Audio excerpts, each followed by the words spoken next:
Okay, so this is video 2 in this series about the iPad and different workflows. In the first video, I showed AUM, and I showed us basically just taking a preset, stripping it down, and adding our own effects and sequencing it with this app here. However, for this video, we're going to not use this sequencer at all, and instead we're going to use this. So this is a hardware sequencer called the Torso T-1. Basically, it's a Euclidean sequencer, which just kind of means you have, like, I'll show you here. You can see, following each step here, you have 16 steps, and you can put pulses or notes into any of these steps, and however many you decide to throw in there, it will spread them out as evenly as it can using maths. So it's quite cool. It's a nice sequencer for basically I know it gets you to jamming faster. It generates ideas, and you get interesting rhythms coming out of it and stuff, and it really shines when you use it with drum machines and things. But it's also real nice to use with melodic stuff, like synthesizers and things. So in AUM, we're going to do exactly the same thing as we were doing before. And actually, in AUM now, what I'm going to do is start a screen recording. Okay, so basically, before we were sending that Rosetta Particles app, we were sending its MIDI data to Bliss Meglit. That's the synthesizer that we're using before. Well, now we're going to do the same thing, but we're just using the T1. So I've just basically routed it the same way. So now that it's routed, you can see it's sending MIDI data, and we are connected. So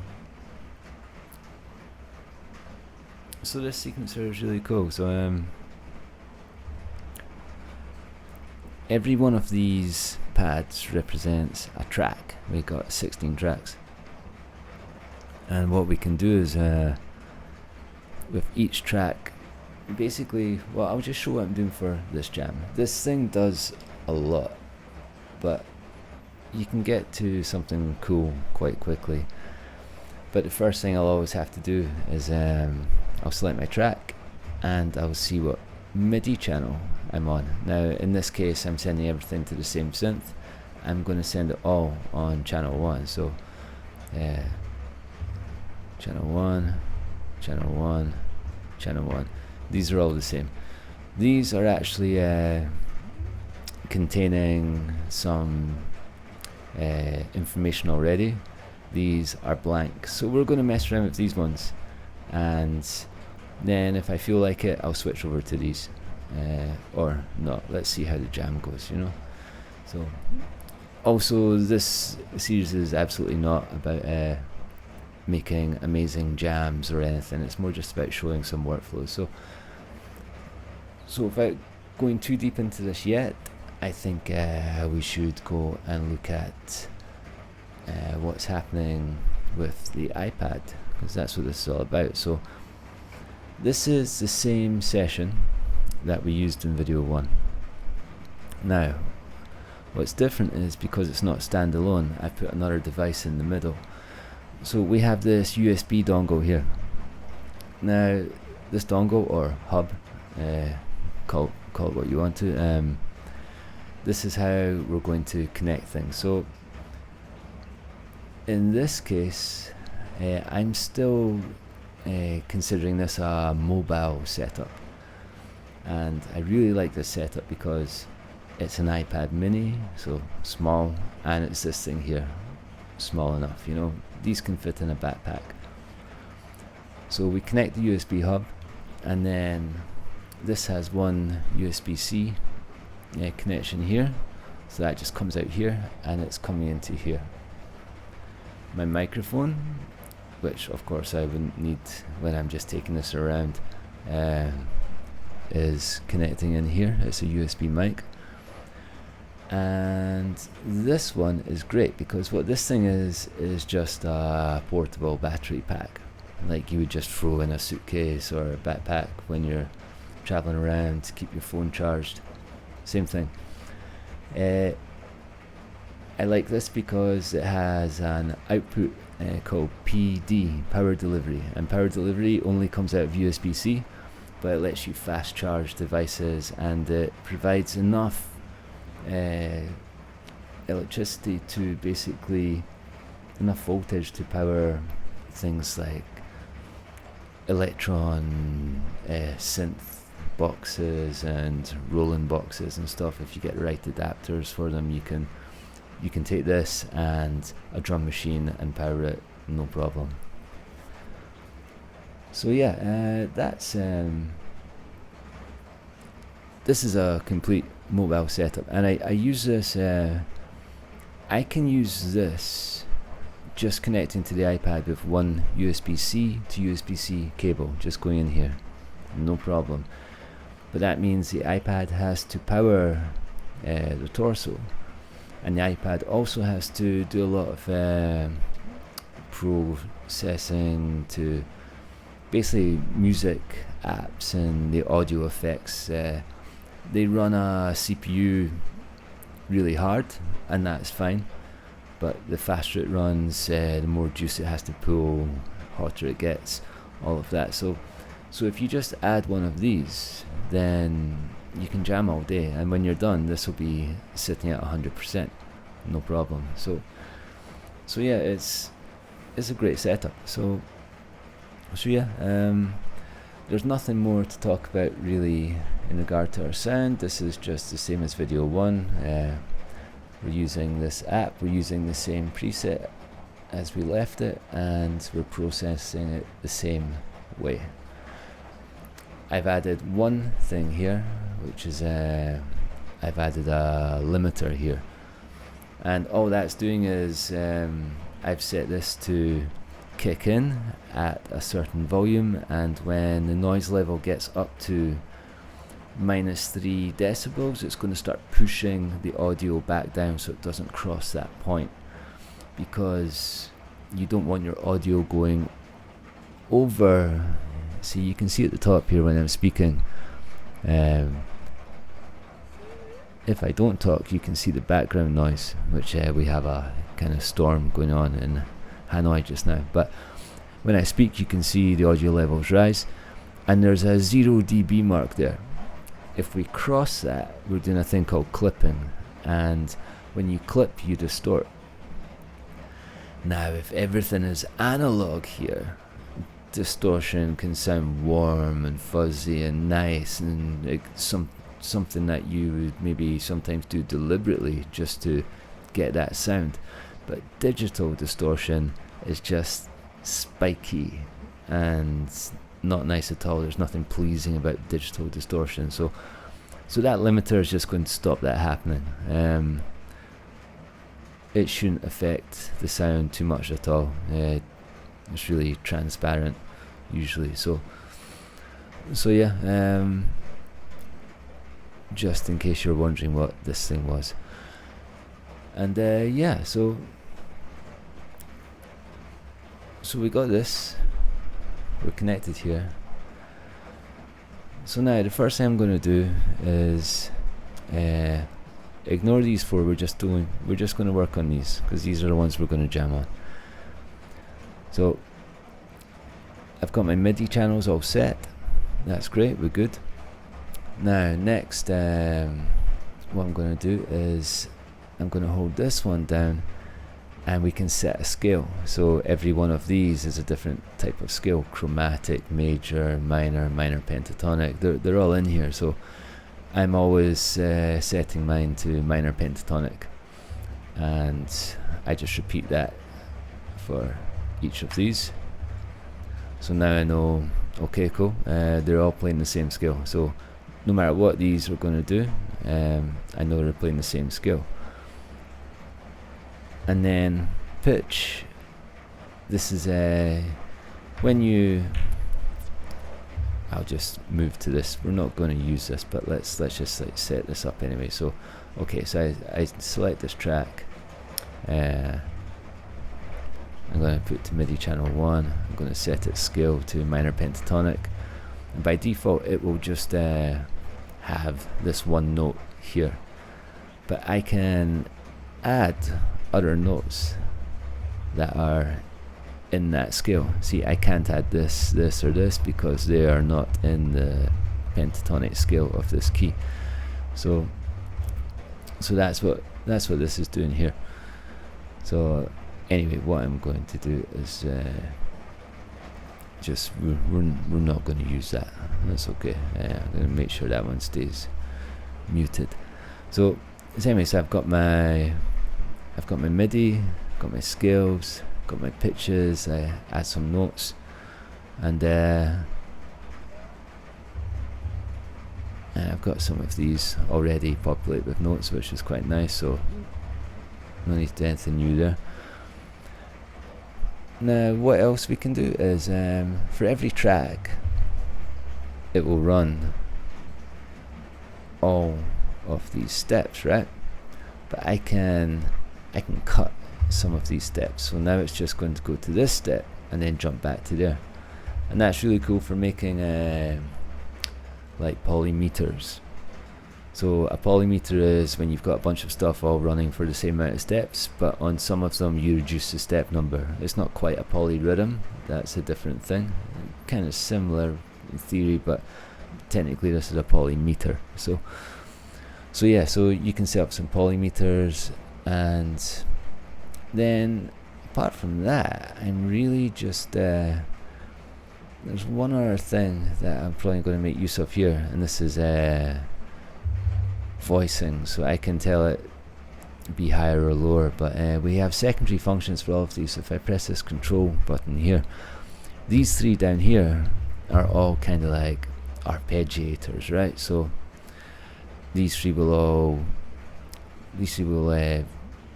be a bit more monophonic. Sorry, incorrect. These three are like chords. They're like, you can on this track here, if I'd selected this, then what it would mean is all of these notes would be playing at the same time, like a chord. However, if I select this, it means they're going to arpeggiate and play in different sequences, but they're not going to play at the same time. So that's quite nice for making melodies. So basically, if you want melodies, these are good. And if I ever enter into something, I kind of double tap here. Sorry, I'm not trying to turn this into a torso tutorial. I just want to people who aren't familiar with this thing, just to understand what they're looking at. I just hit this bank button here, and this brings me back. So really, we're just this section here is what we're really caring about. We're always returning. Consider this the home screen. Okay, velocity and sustain. So velocity, just how hard these notes are hitting, and sustain, how long they're holding. So if you want little pluck sounds, go quite short. If you want like more paddy sounds, go quite long, you know. We can tell things that okay, you are going for 16 steps, but play half the speed. We can adjust the division of the time with this one here. So one other thing, the torso is really useful because AUM only has clock sync over a protocol called Ableton Link. So for me to do it with this device, I go into settings of the iPad, and basically, do I still have it? Okay, let's go here. this broadcasts a Wi-Fi signal, and then I connect to it there. So I've got this network connection to this controller. It's very clever. And with this network connection, I can then, if I tap on the BPM button here, then tap these three dots, I have clock options. And here we can see Ableton Link is enabled, and it's also connected. So AUM will send clock, but AUM really likes to be the master clock, and your master clock is like basically the one clock that all your other devices are kind of slaving to. So you're the master, you're the slave. So but in this case, this is the master. So I got a tempo dial here, and you see there's 120 in the top left of AUM. If I turn this here, the tempo changes in AUM. So that's cool. So now that kind of like setup's done, because this is you're defining. I'm skipping a lot of things here. We have a mute key here, for example, so I can mute and unmute tracks. So if it's lit up, that means it's muted, and if it's like this, it's unmuted. And I can double tap this and set up mutes, and then just tap it. And there's a temp button here as well, which is really cool, but I'm not going to use it for this jam. There's no need. But yeah, okay, so we've set our parameters, we've decided our key, we've decided our notes, we've decided our tempo, we've decided, you know, are things going to be playing as chords, or are going to be playing like arpeggiated melodies or whatever, you know. So now we can start doing this. And the thing about this sequencer is, when we turn this is the pulses dial. When we turn this, we're going to add pulses. Now, we can place a pulse manually, traditionally, no problem. And if we place a pulse and we add pulses with this one, the pulse that we place will never move or be removed. So it will be there permanently until we take it out. But I think now I'm going to put the headphones in, and now that I feel we've got a bit of an idea of what's going on here, let's just start adding some pulses and see what results we get, and see how it goes.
Okay, so I don't know, something like that. But it's that's basically how easy it is just to add a sequencer and then just jam away on that. So yeah, that's, I think, probably enough for this video. Its only intention was just to show this and show iPad plus one device. So our next device we'll add will actually be something that will generate sound. So we're going to add a synth to the next one, and for that we'll have a slightly different setup. So I think probably we'll use my Novation Peak synth, and yeah, and I'll show you. Basically it's going to be doing this again, but we'll have a synth and we'll have an audio interface. But yeah, thank you. I think that's enough for this. Okay.